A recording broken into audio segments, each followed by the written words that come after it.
Hey guys, today I'm going to show you how to fix Outlook not sending or receiving emails in 2 simple steps. The first step would be to open the Outlook app, and once you're here, you can check the Outbox folder, which is among the options at the left part, so just click on Outbox right here. And there might be an email right here. So an outbox is where outgoing email messages that have not yet been sent. So you might be sending an email with a large attachment, so it is still on progress of sending, and you can't send another email because of it. So to fix that, you can delete that email if it is not important, and you should be able to send another email in the Outlook.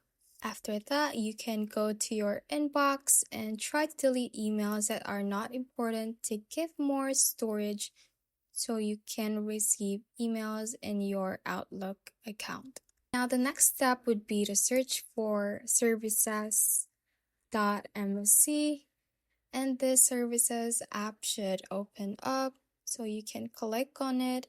And what we're going to look for is a Google update. So just select on any of the options and type G on your keyboard so we can locate the option faster.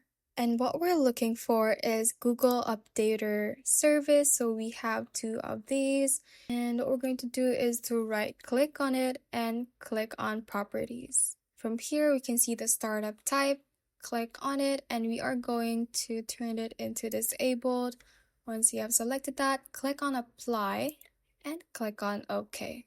Now we are going to do the same steps for the other Google Updater. So click on it and right click and go to properties, and we are going to set the startup type to disabled.